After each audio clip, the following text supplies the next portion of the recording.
Mangilan-ngilan na lamang dito sa Pilipinas ang may balon. Pero sa balon na pupuntahan natin ay kakaibang balon na ito. Dahil sa sinasabi nilang may nahuhuli ditong mga isda. Tara, hindi natin palalampasin na hindi tayo mangisda dito kung totoo man na may nahuhuli dito. Samahan nyo akong manghuli dito sa May Pulutan. Ano po bang meron sa balon na yan, kuya? Ito, mahiwaga ang balon dito. Ano po ba laman yan? Andiyan po ba si Sadako? Andiyan po ba nakatira si Sadako, kuya? So guys, oh. Ayan, ihuhulog na po yung pain ni kuya. Ayan. Nakita niyo po kung gaano kalalim yung balon na yan. Tapos nahulog yung cellphone.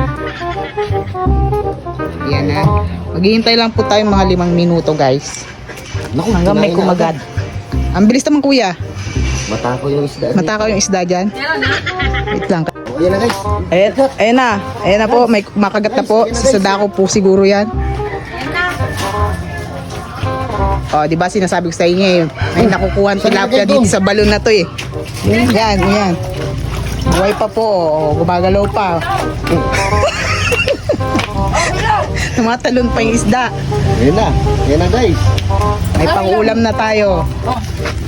Tingnan natin. Magalaw-galaw pa po. Oh. Buhay na buhay pa. Gawin natin guys. Oh. Diba? Ang laki. Sino pong gusto ng ulam ngayon? Pumunta dito sa Area 5. 50 lang po isang tilapia. Buhay na buhay pa. Kuya, gusto mo ba? May nahuhuli kami sa balon. Tilapia.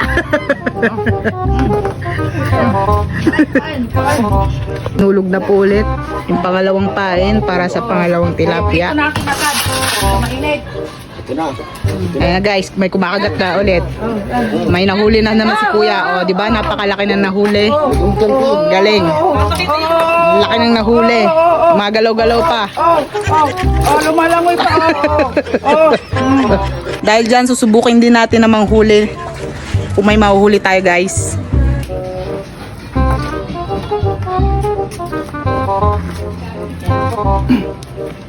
Guys, habang naghihintay tayo.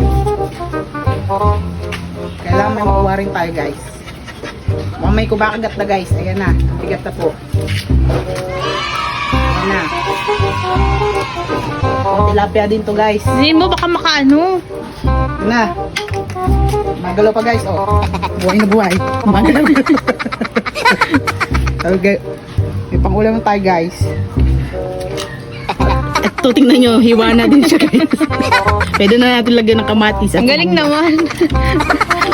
Kaya pumunta na kayo dito guys. Naka-ready na siya pang ihaw. Pagkahuli mo, ang ihaw na siya. Pagkahuli mo pang ihaw na.